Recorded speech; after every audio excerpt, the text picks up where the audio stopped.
Hello everyone, स्वागत है आप सभी का आज के इस सेशन में और मैं हूं आपका नटवाल भैया। हाँ जी, चलिए करते हैं आज के क्लास की शुरुआत।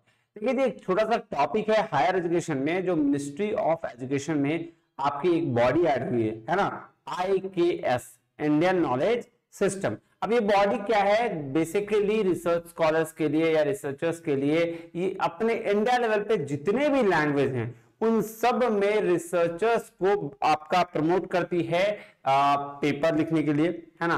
आप प्रमोट करती है हायर एजुकेशन की एक्टिविटीज के लिए। तो आइए इसके लिए हम देखते हैं, अपने चलते हैं क्लास में और देखते हैं क्या है इंडियन नॉलेज सिस्टम्स। ठीक है, नाम से ही लग रहा है इंडिया की नॉलेज का बेसिक एक सिस्टम, जिसमें क्या इंटरनेशनल लेवल पर जितने भी इंस्टीट्यूशन है उसके साथ कॉम्पीट करने के लिए ये एक बॉडी बनाई गई है जो मिनिस्ट्री ऑफ एजुकेशन के अंतर्गत आती है। आइए शुरू करें। आइए सर देखते हैं, शुरू करते हैं। देखिए बेसिकली आपको दिख रहा होगा सर स्क्रीन पर, तो ये दिख रहा है ना, इसको देख लीजिएगा और इसमें ज्वाइन कर लीजिएगा, तो आपको सारा इन्फॉर्मेशन वहां मिलता रहेगा। चैनल पे अगर नए हैं तो सब्सक्राइब कर लीजिएगा। और ये रहा नेटवाला भैया का ऐप, आप इसको डाउनलोड कर सकते हैं। डाउनलोड करके आप बहुत सारे कोर्सेज को देख सकते हैं। चलिए देखिए क्या लिखा हुआ है, इंडियन नॉलेज सिस्टम। ये लोगो दिख रहा है आपको, कितना खूबसूरत सा लोगो है ना। ये खूबसूरत सा लोगो आपको दिखा हुआ है, इंडियन नॉलेज सिस्टम भद्राया सुमतो यतेम, ये इसका टाइटल। भारतीय ज्ञान परंपरा क्या है? इंडियन नॉलेज सिस्टम मतलब भारतीय ज्ञान परंपरा। इसी के तहत इन्होंने इसका 3 प्रिंसिपल्स है इंडियन नॉलेज सिस्टम का। वो 3 प्रिंसिपल्स याद रखिएगा, कोई भी एक दूसरा दे देगा, बोलेगा बताओ 3 प्रिंसिपल क्या है। ठीक है, तो ऐसे सवाल पूछे जाते हैं। बेसिकली ये अक्टूबर 2020 में ही बना है, तो उसके बाद ये बॉडी के बारे में बढ़ाया नहीं गया, लेकिन चांसेस हैं जिस हिसाब से आपके एग्जाम्स हो रहे हैं उस हिसाब से चांसेस है कि इसको भी आप दे देगा। देखिए इसके 3 प्रिंसिपल है, पहला है दृष्टि, दूसरा है परंपरा और तीसरा है लौकिक प्रयोजन। तीसरा क्या है? लौकिक प्रयोजन। अब दृष्टि का मतलब है unique perspective that makes this knowledge system Indian and valuable to the world. तो बोला दृष्टि मतलब आप कितना विजन क्लियर रख सकते हैं, आप कितनी दूर देख सकते हैं कि जो ये नॉलेज है, जो यूनिक पर्सपेक्टिव है ना, वो यूनिक पर्सपेक्टिव क्या कर सके इंडियन और इंडियन मतलब इंडिया के लोगों के लिए और सबके लिए क्या कर सके, वैल्यूएबल हो सके पूरे वर्ल्ड के लिए। ठीक है, तो वही कह रहा है कि यूनिक पर्सपेक्टिव होनी चाहिए आपकी, the unique perspective that makes this knowledge system Indian and valuable to the world, पूरे वर्ल्ड के लिए। तो एक दृष्टि। दूसरा है परंपरा, the continuous knowledge traditions of Bharat since time immemorial. मतलब बोल रहा है बहुत पुराने जमाने से जो भी चीजें भारतीय परंपरा में रही है ना, उसको शामिल करना, उस लैंग्वेज को शामिल करना, उन सारी चीजों को शामिल करना। दूसरा इसका जो है कोर प्रिंसिपल है। तीसरा है लौकिक प्रयोजन। क्या मतलब हुआ? कह रहा था practical utility to solve current and emerging problems of India and the world. तो जो प्रैक्टिकल यूटिलिटी हो, आज जो एकदम तत्काल में जो चल रहा है इमर्जिंग प्रॉब्लम्स है उसको सॉल्व करना भी है।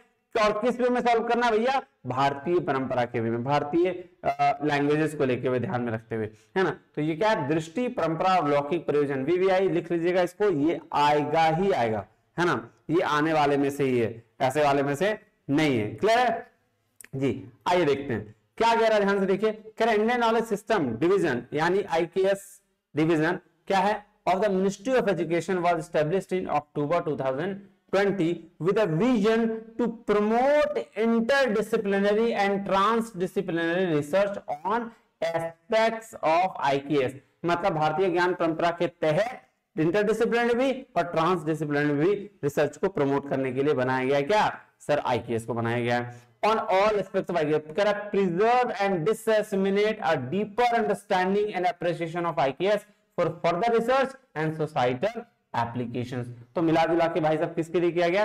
भारतीय ज्ञान परंपरा के हिसाब से आप लैंग्वेजेस को देखते हुए आप क्या कर सकते हैं, इसमें रिसर्च कर सकते हैं। बहुत ये आपको बहुत ज्यादा सपोर्ट करेगा। उसके बाद क्या है? उसके बाद की अगर बात करें, क्या कह रहा है? IKS division supports funds and establishment of IKS centers and interdisciplinary and transdisciplinary research in IKS। तो बोलिए IKS का जो डिवीजन है मिनिस्ट्री ऑफ एजुकेशन के तहत आया है, इसमें वो मदद भी कैसे करता है? फंड दे के भी, सेंटर्स का ओपन करवाने में भी, इंटरडिसिप्लिनरी और ट्रांसडिसिप्लिनरी रिसर्च में भी। तो इन सारी चीजों के लिए फंड भी है और मदद भी कर रहा है कि भैया हम रीजनल लैंग्वेज को बेसिकली प्रमोट करें, बेसिकली इंडिया के जो मल्टीपल लैंग्वेज है उसको प्रमोट करें और उस बेसिस पर आप रिसर्च कर पाए, है ना, उस लैंग्वेज में आप रिसर्च कर पाए। तो ये इस वजह से इसको प्रमोट किया गया है। The division conduct internship program भी कंडक्ट करवाता है for undergraduate students in the addition to conducting faculty development programs. मतलब फैकल्टी डेवलपमेंट प्रोग्राम को लेकर एडिशन बोल रहा है ना, तो भैया अंडर ग्रेजुएट स्टूडेंट्स के लिए भी प्रोग्राम है, in addition to conducting faculty development program दोनों करवाता है। ठीक है, चलिए वर्कशॉप भी करवाता है, text mining, documentation projects and many outreach activities in partnership with other institution के साथ ये पार्टनरशिप करके और ये सारी एक्टिविटीज करवाता है। कह रहा है additionally the division initiated IKS Vicky portal. देखो एक नया इनिशिएटिव लिया है आईकेएस डिवीजन ने जिसका नाम है विकी पोर्टल। क्या नाम है? विकी पोर्टल, जहां पे आप आर्टिकल पब्लिश करा सकते हैं वेरियस भारतीय लैंग्वेजेस में, अलग अलग भारतीय भाषाओं में आप यहां पे आर्टिकल पब्लिश करवा सकते हैं।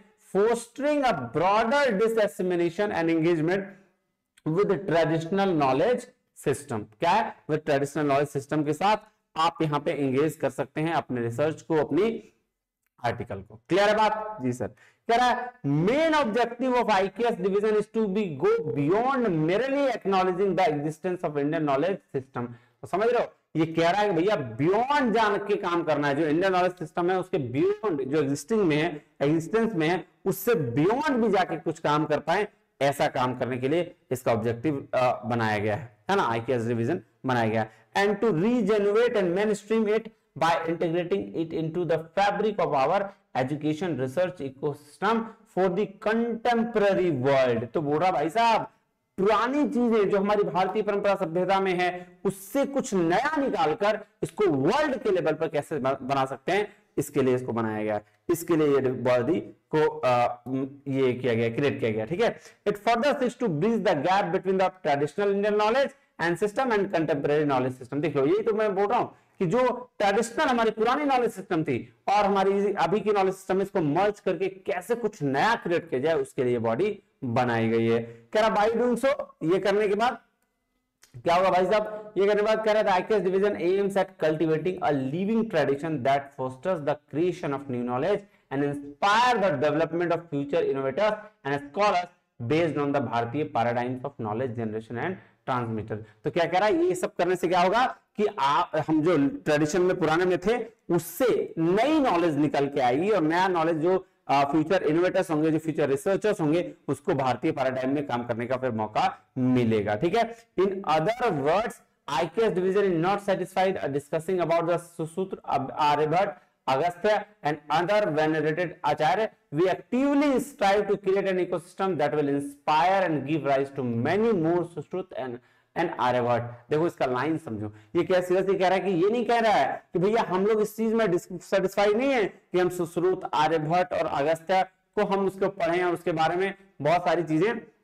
जनरेट करें। हम चाहते हैं कि हम क्रिएट करें सुश्रुत, आर्यभट्ट और अगस्त्य जैसे कुछ नए लोग जो इंस्पायर कर सके आगे लोगों को काम करने के लिए। समझ रहे हो, दोनों में डिफरेंस है, उनको तो पढ़ना है, समझना, जानना भी है, क्योंकि हमारे बहुत सुश्रुत, आर्यभट्ट ये लोग बहुत महान लोग थे। लेकिन उन महान लोगों में से आप लोग कहां से आए हैं? हम ही लोगों में से आए हैं। तो वो जो हम लोगों में से आए हैं, तो इसका क्या है, आईकेएस का एम है कि भाई साहब आपको उस लेवल के लोगों को फाइंड आउट करके लाना, ढूंढ के लाना, जो सुश्रुत बने, आर्यभट्ट बने, वैसे लोगों को फाइंड आउट करना। तो बेसिक चीजें जो आपसे पूछी जा सकती है, एक तो पूछा जा सकता है कि भारतीय लैंग्वेज में क्या क्या इसका एम्स था।